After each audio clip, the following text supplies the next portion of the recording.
Okey, dalam bab 3 ni kita belajar 3.1 dulu, Law of Gravitational. Pak Long Newton ni cakap 1687. Lama dah, kurun ke-17, tak silap cikgu. Dia 1600 tapi dia panggil kurun 17. Kurun ke-17. Dia lebih satu. Okey, pada kurun ke-17, Newton ni kalau paling genius lah waktu tu, dia jumpa benda pelik-pelik yang orang manusia tak nampak. Dia cakap gravitational force ni, dia berkadar terus, directly proportional with product of mass 1 dengan mass 2. Kalau kamu mass 1, dia ni mass 2. Kalkulator ni mass 2. So cikgu dengan dia ada jarak. So jarak tu, dia darab, dia berkadar songsang, dia berkadar songsang. Jadi dapatlah formula tu. Mana mass 1? Mass 1 si dia ni. Bumi mass 1, bulan mass 2. Maksud kita nak tengok daya universal daya graviti di antara bumi dengan bulan. Kita boleh kira. So M1, M2 kita darab, kita bahagi dengan R. R ni jarak ni, dia mesti kira daripada pusat. Ini kena ingat, pusat. Pusat kepada pusat objek satu lagi. Pusat bumi sampai pusat bulan. So kamu kena tahu tu jarak dia tu. Bukan daripada permukaan sampai permukaan, tak. Kalau siapa dia tengok permukaan dengan permukaan, dia tak tepat. Pengiraan akan jadi salah. Okey, sebab benda ni benda besar. Kalau kita lain lah. Kita dengan pusat kita tak ada beza pun jarak dia. Okey, kita boleh assume kita dengan bumi saja. Tak perlu pusat kita dengan pusat bumi, tak payah. Okey, jadi dapatlah formula dia. F sama dengan G darab M1 darab M2 bahagi R kuasa 2. Tu formula dia. Okey, formula dia boleh tulis, siapa yang tak ingat, dia panggil Newton's Universal Law of Gravitational. Okey, itu formula dia. So formula yang pertama kamu dah dapat. Kamu pun bukan first time dapat lah ni. Okey, let's say kita cakap, let's say kita nak buat pengiraan dah, kita nak buat pengiraan. Dia tanya ataupun dia suruh calculate gravitational force between the brick ni, bata ni, dengan earth. Bata ni selalu duduk kat mana? Bata ni selalu duduk dekat permukaan bumi saja. Permukaan bumi saja. Okey, dia duduk dekat permukaan bumi. So tak ada beza pun kalau duduk tingkat 1 dengan tingkat 2. Tak ada beza pun. Sebab apa? Jarak dia dengan pusat bumi tak beza pun. Let's say lah dia duduk tingkat 1. Tingkat 1 ni paling tinggi berapa? Dalam 4 meter ada lah kot kan? 4 meter. 4 meter kalau nak tambah dengan pusat bumi ni, jejari bumi. Radius bumi ni apalah sangat. Radius bumi berapa? Radius bumi 637. Okey? 4 kali kosong kat belakang tu. Meter. Apalah sangat kamu nak tambah 4 meter kat belakang tu. Tak signifikan. Tak signifikan. So, benda-benda kecil-kecil macam ni duduk tingkat 1, tingkat 2 ke, kita consider sebagai tak ada efek lah. So, kita ambil R kita adalah radius bumi. So, cerita dekat permukaan bumi, semua kita pakai R saja, radius. Senang, radius bumi. Boleh? Jadi, kamu kira G dah bagi lah 6.67 darab 10 kuasa negatif 11. Jadi, kita pun kira. Force sama dengan bab 3 ni kalkulator kena pandai guna. Okey, ada setengah orang tak dapat jawapan. Nombor besar sangat tak erti. Banyak pakai kurungan tu je. Nasihat cikgu. Lagi ada yang tak dapat jawapan tu. Okey, 6.67 darab 10 kuasa 11. 10 kuasa 11 darab dengan jisim bumi. Jisim bumi 5.97 darab 10 kuasa 24 kilogram. Ni jisim bumi. Mass of Earth. Dia mass dia, ni radius dia. Darab dengan jisim bata tu 1.1. Tulis juga walaupun tak ada kesan. Bahagi dengan radius bumi, kan cikgu cakap radius saja. 6.37 darab dengan 10 kuasa 6 kuasa 2. Formula dia ingat tadi, semua dah salinkan formula tadi. Kuasa 2. Wah, kuasa 2 ni pun ramai orang silap. Jom kita tekan kereta. Dapat lain ke dapat sama? Jom kita tekan. Semua pakai tekan. Cikgu dapat 10.79. Sama ke? Cikgu dapat 10.79. Ataupun kita boleh cakap 0.8 lah. Okey, ni roket pula. Roket tu dia naik. Dia bagi. Tadi kita cari gravitational force. Kali ni gravitational force dah ada dah. Dia dah bagi dah benda lain yang kamu kena cari. Given the gravitational force between Earth and the rocket is 5.02 times 10 power of 5 Newton. Find the mass of the rocket. So roket ni baru nak naik lah. Okay. Masih dia tak terbang jauh lagi. Dia duduk kat permukaan bumi lagi. So R masih lagi pakai radius bumi. Dia tak launch lagi lah sebenarnya. Jadi find the mass of the rocket. Find the mass of the rocket. Oh, sorry. Cikgu dapat 51 kilo. Okey. Pengiraan dia adalah, cikgu susun dulu, kita nak cari M2 kan. Jadi cikgu susun F darab dengan R kuasa 2 bahagi dengan G darab dengan M1. Dapat M2. Maka 5.02 darab 10 kuasa 5 darab dengan R 6.37 darab 10 kuasa 6 kuasa 2. Cikgu macam tak kuasa 2 je ni. Cikgu check balik. G 6.67 darab 10 kuasa negatif 11 darab dengan bumi punya 5.97 darab 10 kuasa 24. Jisim satu kita ambil yang bumi tu. Okey, cikgu sama dengan takif tu. Yang ni macam mana? Cikgu dapat 51,154. 0.33 unit apa? Kilogram jisim dia. Jisim roket. Roket kan besar. 51 kilo, 51,000 kilo. Okey lah tu. Kereta pun 1,000 kilo kan. So, dalam kita, maksudnya dalam awal-awal ni, apa yang dia nak uji kamu? Apa yang dia nak kamu tahu sebenarnya? Dia nak kamu pandai guna formula. Dan bukan saja kamu pandai guna formula, kamu tahulah bila dia minta M tu siapa dia. M1. Kalau dia nak minta force, siapa dia kan? Kalau dia minta R, tahu siapa dia. Yang tu yang kita nak. Gravitational acceleration. Okay, gravitational acceleration. Kita nak buktikan bahawa gravitational acceleration adalah 9.81. Macam mana dia calculate dia dapat 9.81? Itu yang dia nak tengok tu. Macam mana kita boleh dapat 9.81? Okay?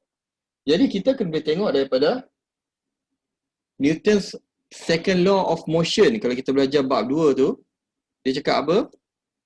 F sama dengan ma. Gravitational law of Newton's law of gravitational, dia juga dua-dua dia juga. Power betul. Okay? Gf sama dengan G M1 M2 per R2. Okay. F sama dengan MA ni. M ni M siapa? M1 ke M2? Let's say M1 adalah bumi. Yang lain yang siapa? Megat asal apa? Amal asal apa? Darwish, Batrisha, Izzati, kita ada. Semua M2 terbaik. Tiada kekilafan. Okey, bagus. Okey, mazhab tak berbeza. Okey, M2. Kita equalkan.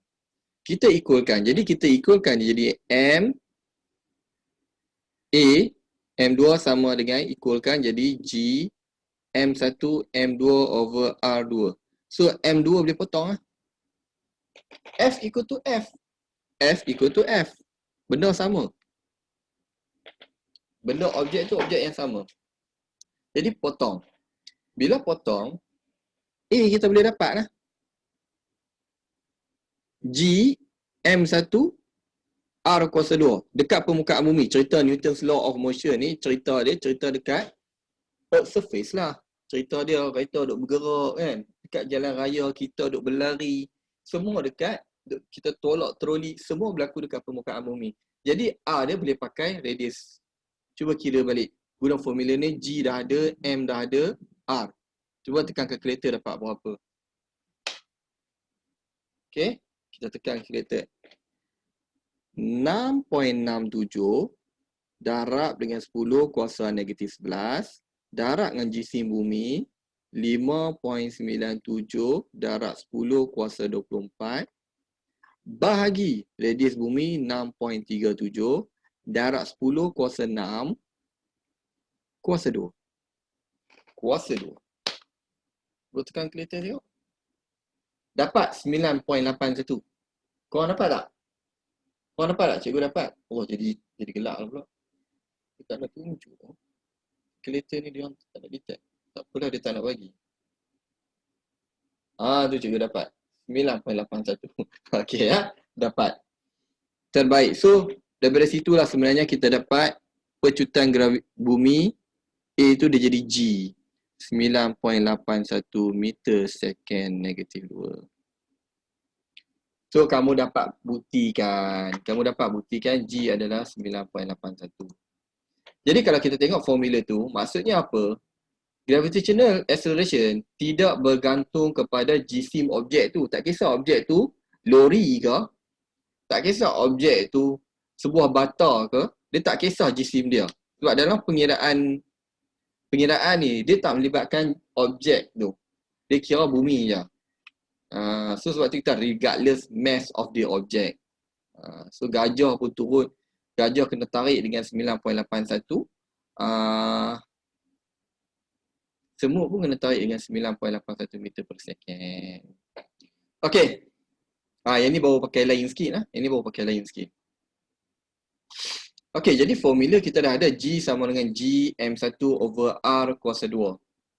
Jadi, adakah tarikan graviti bumi tu yang 9.81 tu sama je?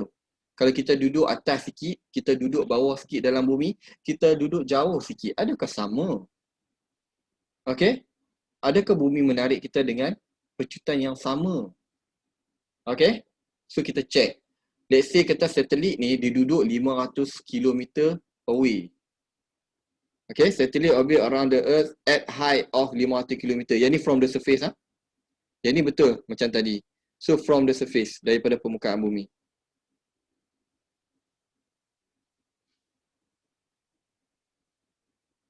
So, dia 500 kat sini. Yang ni yang kena tambah tadi, cerita tadi ya. Cikgu P advance sangat. Okay, lepas tu ada pula radius bumi. Radius bumi ada pula dalam tu. Jadi, kita menyebabkan total R kita adalah kena tambah 500 km R kita. Kena tambah. Yang ni baru game ni baru kena. Nurul Izzati tak. Nurul Izzati tak dapat tadi. G 9.81. Oh, jawab tak sama. Jawab tak sama.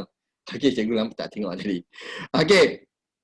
What is the value of gravitational acceleration? So, G. Dia minta G ya. Dia minta G. Di antara satelit tu dengan bumi. Tadi cerita yang kita dapat 9.81 tu cerita kita duduk di permukaan bumi. Cerita kita duduk dekat permukaan bumi. Itu cerita dia. Dapat 9.81. Kena tarik dengan pecutan 9.81. Ni satelit ni duduk jauh. 500 km. 500 km ni macam daripada Johor. Johor Baru tu. Johor Baru. Kalau sampai KL baru 300.5 300.5 dia tambah lagi 100.5 ni. Sampai Ipoh lah. Johor Baru sampai Ipoh jarak dia. Lebih kurang gitulah. Tak tahu kamu boleh imagine ke tak. Cikgu selalu travel. Cikgu tahulah. Sebab kakak ipar ada kat Johor seorang. Johor Baru. Cikgu tahu. Cikgu pula duduk balik Penang. So cikgu tahulah jarak-jarak ni sikit. So jadi Ipoh dalam 100.5 sampai. Biasa kita tekan sejam sampai. Sejam setengah. Jadi Ipoh sampai Johor Baru dia macam tu lah jarak dia satelit tu. Kalau nak kereta ni dengan kelajuan 110, 100 ni 3 jam tambah dengan 2 jam, 5 jam juga jalanan Itu kat permukaan Okey. Jadi cerita dia 500 km top up lagi. So guna formula ni jadi G sama dengan 6.67 darab 10 kuasa negatif 11 darab dengan jisim bumi 5.97 5.97 darab 10 kuasa 24 bahagi yang ni R ni yang bawah betul lah 6.37 darab 10 kuasa 6 baru kena tambah satu lagi. Baru tambah kat sini. Cikgu laju sangat. 500 kilometer. Kilo tu kena tambah lagi 3 kosong ni. Baru boleh kuasa 2. Tu dapat berapa? Adakah makin meningkat ataupun makin berkurang? Let's check it out. Cikgu dapat 8.437 meter second negatif 2. Okey, hakikatnya sebenarnya rupanya siapa yang duduk dekat permukaan bumi dia menerima pecutan ataupun tarikan dengan pecutan yang paling tinggi dekat permukaan bumi ni rupanya. Permukaan bumi ni. Kita dekat permukaan bumi, earth surface. Maksud kita kena tarik 9.81 ni. Tarikan yang paling tinggi. Pecutan, kita akan mengalami pecutan yang paling tinggi. Kalau kamu masuk sikit dalam bumi, menyebabkan R jadi pendek. Bila R jadi pendek, G pun akan jadi pendek. Inside the earth, dia akan turun. Linear. Dia linear. So, kalau kamu duduk makin dalam daripada bumi, bumi akan tarik kamu lagi kurang. So, berat badan kamu akan kurang lah. Kalau bawa penimbang tu masuk dalam bumi, berat kamu tadi dia tunjuk 60 kilo, nanti dia turun. Ataupun kamu terbang jauh sikit. Kamu terbang jauh sikit pun, nilai akan berkurang. Tapi dia tak kurang secara linear. Dia curve sikit. Sebab dia R kuasa 2. Okay? Dia jadi curve sikit. Jadi nak cerita bahawa, graf ni nak cerita, kalau kamu naik atas pun, pecutan akan drop. Kamu masuk dalam bumi pun, pecutan akan drop. Kita duduk dekat pecutan yang paling tinggi kita alami. Yang kita experience the highest value of acceleration. Masuk bumi, kita kena tarik kurang sikit. Keluar pada bumi pun kita akan ditarik dengan kurang sikit. Dua-dua kurang. Kita duduk kawasan yang paling kuat tarikan. Itulah hakikatnya. Ini G berkadar terus dengan R. Yang ni G berkadar songsang dengan R kuasa 2. Itu cerita, itu information saja. Centripetal force. Maksudnya dalam 3 ni, dalam 3.1 kita akan belajar 3 poin utama. Cari daya tadi, F. Yang kedua, cari pecutan graviti, G tadi, G kecil tu. Yang ketiga, kita akan belajar centripetal force ni. So, jadi dalam 3.1 ni, 3 benda kamu kena power lah. Yang point pengiraan tu, dia ada 3 power. Centripetal force ni adalah a force act on the body in the direction towards the center of circle.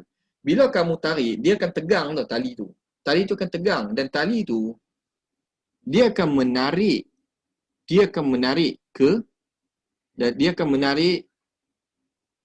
ke sini.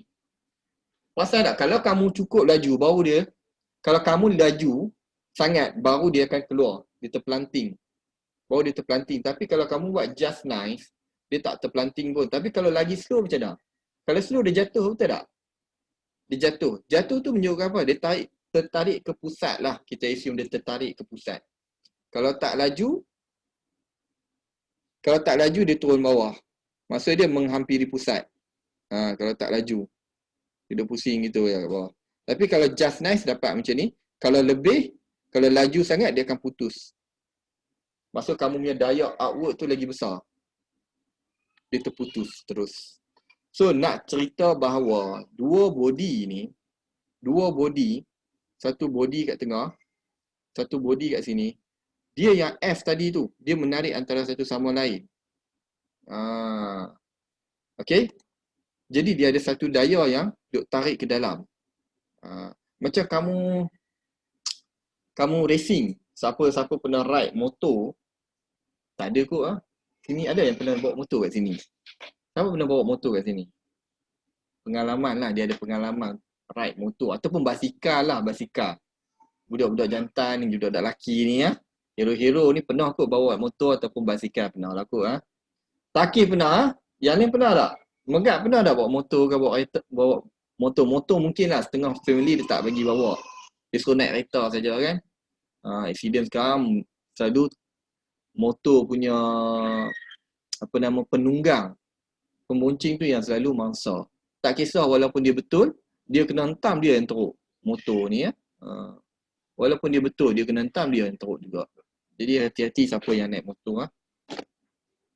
Memang kita kalau nak fight mahkamah memang lah, tapi kalau dah permanent damage tu, dah kalau lumpuh contoh, tak menang kat mahkamah pun sia-sia juga. Tak boleh ke mana hidup dah. Boleh lah kita fight kan. Tapi kalau boleh kita elak lah. Okay, Allahu'alam. Jadi, kalau kamu naik motor, sebenarnya kalau kita corner baring, corner baring lah. Corner baring ni. Orang tahu ke tak tahu corner baring ni ya? Kalau kita ada selekoh tajam macam ni, sebenarnya kalau kamu tak cukup laju, kamu akan jatuh, betul tak? Dia akan corner badan dia sikit. Kalau kamu duduk corner baring tu, ni jalan raya, ni jalan raya. Kalau kamu corner baring tu, motor tu, kalau tak, Allah nak lukis motor ni lemah sikit. Okay, boleh lah gitu sikit Okay, dia bawa motor gitu sikit. Allah jadilah. Pada dia gitu. Okay, contoh. Okay. Dia bawa motor tu. Bila dia kena baring sikit, kalau dia tak cukup laju, dia boleh jatuh. Betul tak? Kalau dia kena baring, kalau dia tak cukup laju, dia tumbang. Tapi kalau dia laju, dia terlajak. Kalau dia laju, dia boleh terlajak. Kalau dia just nice, baru betul. Tapi kalau dia tak cukup laju, dia akan tumbang. Jadi, dia ada centripetal force yang menyebabkan dia just nice. Laju kamu just nice, kamu akan dapat corner dengan baik. Kita nak cari laju ni lah sebenarnya. Kita nak cari laju ni. Okay, kita nak cari laju ni. Itu nanti kita cari masa buat satelit. Tapi nak ceritanya ada daya satu duk tarik kita. Kalau kita tak dapat lawan, kita akan tumbang. Okay, jadi force ni, dia cakap guna formula dia adalah M sama dengan MV kuasa 2 over R. Kamu akan dapat tahu daya yang menarik kamu. Daya yang tarik ke dalam tu. V apa? V yang linear. Dia panggil linear. Sorry, linear. Okay? Kita tulis balik formula tadi. F sama dengan mv square per R. Okay, jom kita tengok. Given mass of the object 0.2 kg, length of the rope is 0.5. So, dekat sini lah. 0.5 tu dekat sini. Dia speed 2 meter per second. What is centrifugal force? Maksud dia akan ada daya yang tunjuk ke dalam, ke pusat. Daya ke pusat lah. Daya memusat tu daya ke pusat sebenarnya. So, kalau ikut formula tu, dia jadi 0.2 darab dengan 2 kuasa 2 bahagi dengan 0.5. Semua dalam SI unit. Dapat 1.6. So, ini macam mana nak guna formula. So, first round, pandai guna formula dulu. 2 darab dengan 0.2 darab 2 kuasa 2 bahagi dengan 0.5 akan dapat 1.6 Newton. Boleh semua? Pandai guna formula dulu. First round, pandai guna formula dulu. Okay, and then baru kita nak kira untuk kes bumi pula. Okay, kita tahu centrifugal force F sama dengan mv square over R. Lepas tu kita baru tahu second law of motion F sama dengan ma. So jisim adalah jisim yang sama. Maka kalau kita equalkan, cikgu buktikan dulu sebelum keluar jawapan tu. So F equal to F. Maka mv square per R sama dengan ma. Sekali lagi M tu dipotong sebab jisim yang sama. Jadilah V kuasa 2 per R sama dengan A. Okay? A tu kita panggil centripetal acceleration. Tadi centripetal force. F ni centripetal force. Dia juga ada centripetal acceleration. Pejutan memusat. Tadi daya memusat. Boleh beza? Kena beza. Maka dapatlah formula dia A sama dengan B kuasa 2 per R. So dia tak bergantung, sekali lagi tak bergantung kepada jisim. Tak bergantung kepada jisim. Yang ni yang Newton pernah test lah. Dia cakap kalau kita tembak meriam, kalau kita tak cukup laju meriam tu, boleh zoom kat sini ya. Kamu boleh zoom kat sini gambar tu. Newton cakap kalau dia duduk atas bukit lah, kalau dia duduk atas bukit, tu ada tinggi sikit bukit tu, dia cakap kalau kita tembak meriam ni kalau tak cukup laju, meriam akan jatuh bawah. Tapi kalau meriam tu just nice, dia percaya bahawa dia akan maintain pusingan dia. Dia maintain. Kalau lebih terlajak keluar. Okay? Yang tu dia percaya. Okay? Yang tu yang dia percaya. Jadi dia nak cari acceleration tu dengan laju dia tu. Jadi centripetal force tadi sama dengan Newton's law of gravitational. Dia equalkan sekali lagi. Dalam centripetal force tadi, sebenarnya kita bukan nak cari daya yang memusat tu tau. Kita nak guna formula tu untuk cari jisim planet satu lagi tu. Kita nak cari jisim planet satu lagi tu. Itu fungsi dia sebenarnya. Sebab tu kalau kamu tengok soalan dia cari mass of center object. Cikgu panggil center object lah. Sebab dia ada dua kes. Tapi kita ambil matahari dengan bumi. Okey, kita ada matahari. Yang pusing mengelilingi matahari siapa dia? Bumi, betul tak? Bumi, Earth. Earth ni pusing. Dia just nice dia punya speed dia just nice supaya dia tak terkeluar, dia tak masuk dalam matahari. Tapi sebenarnya study menunjukkan bumi ada energy loss sebenarnya. So dia sebenarnya dalam setahun dia ada berapa sentimeter dah, dia makin menghampiri sebenarnya. Dia makin menghampiri matahari. Maksudnya dalam masa yang cukup-cukup lama sebenarnya dia kita tak perasan tapi dia menghampiri. Dia bumi makin menghampiri matahari. Tapi kecil. Tapi berjuta-juta bilion-bilion tahun lah benda tu makan masa. Gila setahun dia berapa inci lah. 100 tahun mungkin berapa inci je lah. Sebab dia ada loss tapi loss dia tak banyak. Itu kajian yang dibuat. Okay, jadi dia cakap kalau kita nak cari jisim mass of the center object kita matahari lah. Kita boleh guna formula ni. 4 pi kuasa 2 R kuasa 3 per G T kuasa 2. Okay, yang ni panjang sikit kita nak proof. Cikgu tunjuk dulu formula dia. Kita proceed bagi pandai guna. Boleh ya? Pandai guna formula dulu. Tu bumi dia mengelilingi matahari. Okay? Jadi kita nak cari jisim mass tu, matahari tu berapa. Apa yang kita perlu untuk tahu jisim matahari tu? Kita perlu jarak dengan tempoh. Tempoh T ni apa? Tempoh dalam masa setahun. Ini tempoh period. Tempoh dalam masa setahun. Okey. Formula ni panjang sikit bagi pandai guna dulu. Kita pakai apa? Saat tak silap cikgu. Ataupun Earth dengan Moon. Tapi tak apa, kita tengok yang matahari dululah. So dia ada dua kes lah. Matahari. Kalau matahari kita nak cari jisim. Kalau matahari dengan bumi kita nak cari jisim yang center tu. Jisim matahari. Tapi kalau kita guna bulan, kita nak cari jisim bumi. Kita nak cari jisim bumi. So yang tu dua ni kita kena master. Okay?